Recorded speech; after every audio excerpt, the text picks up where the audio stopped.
305 કરોડના international cyber fraud મામલે પોલીસે ભાજપ કોર્પોરેટર અને કુરેશી ગેંગની હવા છડેચોક કાઢી નાખી। જૂનાગઢ શહેરમાં છેલ્લા ઘણા સમયથી સંગઠિત ગુનાખોરી અને ગેરકાયદેસર પ્રવૃત્તિઓ ચલાવતી કુખ્યાત ગેમ્બલર ગેંગ પોલીસે અત્યાર સુધીની સૌથી મોટી કાર્યવાહી હાથ ધરી છે। ભાજપના ચાલુ કોર્પોરેટર અને પૂર્વ કોર્પોરેટર સહિતના 4 આરોપીઓ વિરુદ્ધ ગુજસેટોક હેઠળ ગુનો નોંધ્યા બાદ 3 દિવસ પહેલા પોલીસ કાફલા સાથે આરોપીઓનું રિકન્સ્ટ્રક્શન કર્યું, જેમાં ચાલુ કોર્પોરેટર અબ્બાસ કુરેશી, પૂર્વ કોર્પોરેટર અસલમ ઉર્ફે લાલો કુરેશી, કરીમ સીડા અને શાહબાઝ કુરેશીને પોલીસે ચોક વચ્ચે ફેરવ્યા।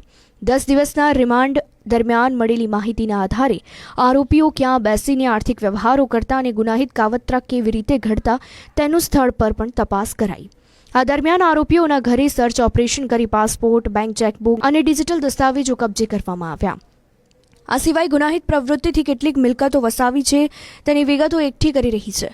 રિમાન્ડ પૂર્ણ થયા બાદ આગામી દિવસોમાં ગેરકાયદેસર મિલકતો ટાંચમાં લેવાની પ્રક્રિયા શરૂ કરવામાં આવશે। પોલીસની આ કાર્યવાહીથી સ્પષ્ટ સંદેશ ગયો છે કે ગુનાખોરીમાં સંડોવાયેલા શખ્સો ભલે ગમે તેટલી રાજકીય વગ ધરાવતા હોય, પણ કાયદો તેમને નહીં છોડે।